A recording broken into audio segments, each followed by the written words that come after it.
Yo, what's up guys, it's Dylan here bringing you guys my NFL Week 4 Fanduel and Draftkings video. Now before we hop into today's video, let's go ahead and look at what I did in Week 3. Now what you guys are seeing on screen is my NFL Week 3 Draftkings lineup. This was my highest scoring lineup, getting me 171 points. As you guys can tell, there was so much potential with this lineup. As you guys do see, I had a quarterback bust in Marcus Mariota, only getting me 7 points, as well as my flex position, Jason Witten, only getting me 4 points. But you guys are probably wondering, there's a lot of picks in this lineup that weren't featured in my video, and that's why I stressed you guys go ahead and follow me on Twitter, as I do tweet out a lot of picks I do like later in the week. Now, if you guys did see that, you did see that I did tweet out Marvin Jones, and he had a great week, getting over 200 yards on 6 receptions and 2 touchdowns. Now before getting to today's video, I want to let you guys know, like I do every week, that I have a referral link down in the description below for Draftkings. If you guys do sign up using that link and deposit $5, you will get free entry into the Draftkings Millionaire Maker contest, where the grand prize is $1 million. So go ahead and use that, guys. Now let's go ahead and get into week 4. Now this week at quarterback, I really don't think that you need to spend up on the position, considering there are a lot of great matchups for a very cheap price tag. Now the 3 quarterbacks I like this week are Kirk Cousins, Dak Prescott, and Trevor Siemian. Now Kirk Cousins is playing a very weak Cleveland secondary that just let Ryan Tannehill throw all over them. Now I do like that matchup, and Kirk Cousins is very cheap at $6,500. Now the next quarterback I like is Dak Prescott.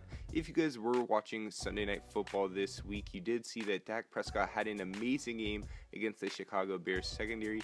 He should have had 3 passing touchdowns, but 2 of them were downed inside the 1-yard line. So don't worry about the touchdown production, it will come, and I do like Dak Prescott at $5,700 this week against a weak San Francisco defense. Now the third pick is definitely more of a tournament play, and that is Trevor Siemian at $5,400 on Draftkings. He's playing a Tampa Bay secondary that has been giving up a lot of points this year. As you guys saw, they made Case Keenum look good, and that ended up eventually letting Todd Gurley run a little bit, and Trevor Siemian put up 4 touchdowns in week 3. 2 of them going to Emmanuel Sanders. So a Trevor Siemian, Emmanuel Sanders stack would definitely be something that I think will be lower ownership this week, but definitely has the upside of getting you a lot of points. Now moving on to the 3 running backs that I do like this week, they are Demarco Murray, LeGarrette, Blount, and Carlos Hyde. Now it seems like Demarco Murray has been in every single one of my videos this year, but that is for good reason. This week he is 6,800 going up against a Houston Texans defense that just gave up 100 yards and 2 touchdowns to LeGarrette, Blount.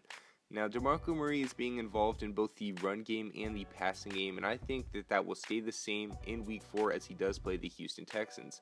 Now, the next running back I do like this week is pretty much a must-play on Draftkings, and that is LeGarrette, Blount at only $5,000. He is playing a Buffalo defense that gave up 3 touchdowns just 2 weeks ago to Matt Forte, and LeGarrette, Blount is a red zone beast. He already has 4 touchdowns on the year, and I don't see that changing this week at Buffalo. Now the third running back I do like this week is kind of a sneaky play, and that is Carlos Hyde.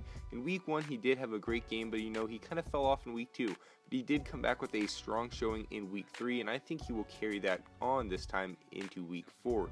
Now he's 4,200 on Draftkings, which is very cheap for a running back, and he is playing a Dallas defense. Now I did watch that Sunday Night Football game that happened last night, and I do think that the Dallas run defense is a little suspect, as Jeremy Langford had 3 carries for 31 yards, and then they brought in Jordan Howard, and he had a great day, averaging about 4.5 yards per carry. Now at 4,200 this week, playing Carlos Hyde could definitely open up your lineup to give you guys more money to spend in other positions. Now 3 wide receivers that I do like this week are Marvin Jones, Travis Benjamin, and Terrelle Pryor. Now, you guys know that Marvin Jones is definitely going to be a high ownership this week, but I think that is going to be for good reason, as he is playing the Chicago secondary. On Sunday Night Football, Dak Prescott showed that he is a good quarterback, and it also exposed the Chicago secondary for it being not that good. And Marvin Jones has emerged as the #1 target in the Detroit offense, and I think this week that is not going to change.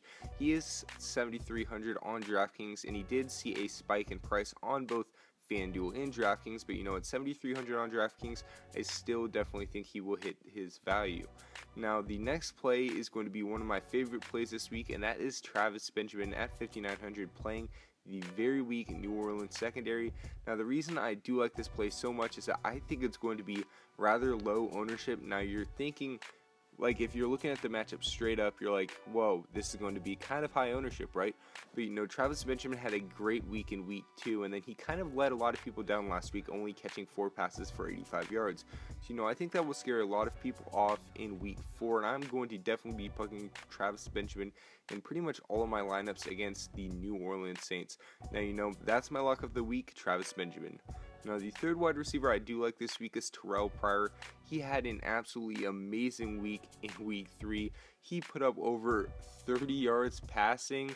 He also had like 20 yards rushing with a rushing touchdown, and then he did have over 180 yards receiving.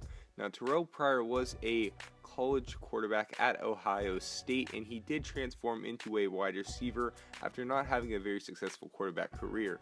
Now, if they are going to be using Terrelle Pryor as a goal line, kind of like quarterback, halfback, wildcat type of formation, I definitely love this upside, especially at 4,300 against a weak Redskins defense. I mean, come on, that is just great value, and Terrelle Pryor will also be in a lot of my lineups. Now, the tight ends and defenses that I do like this week are Jimmy Graham, Dennis Pitta, and the Seahawks defense. Now, I hope you guys did listen to me last week when I said, you know, give yourself a little exposure to Jimmy Graham in some of your lineups, as he did have 6 receptions for 100 yards and a touchdown. Jimmy Graham was definitely a sleeper pick last week, and he did definitely hit his value and exceed it by a lot. Now, Jimmy Graham is 4,000 Draftkings this week, and he is playing the New York Jets defense that just gave up a monster game to Travis Kelce. Now, at $4,000 on DraftKings, I definitely think he'll hit his value again. Now, I would monitor the Russell Wilson situation with injury, because Russell Wilson definitely favors him over the Seahawks backup quarterback. But as long as Russell Wilson is going to be playing in this game, I definitely do like Jimmy Graham's value. Now, I know he did see a definite price spike on Fanduel, but you know, I definitely still think he's going to be in a lot of my Fanduel lineups, and he will be mixed in with the next game I'm going to talk about.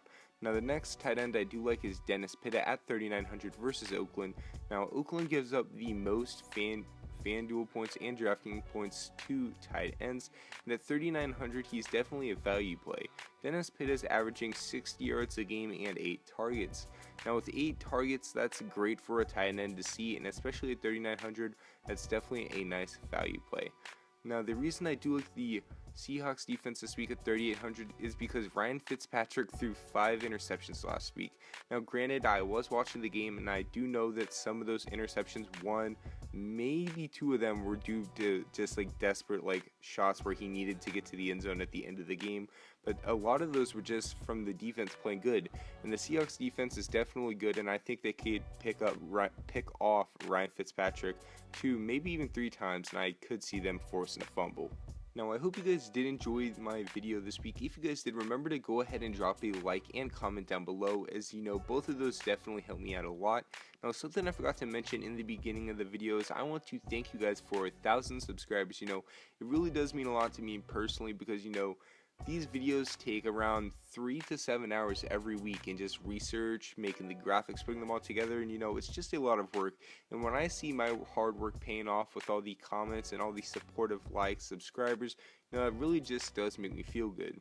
Now, I want to wish you guys all great luck this week on DraftKings and Fanduel. I know we're going to kill it in week 4. Remember to follow me on Twitter for all the updates I'm going to be tweeting out later in the week. But you know, it has been your boy Dylan, and I am out. Peace.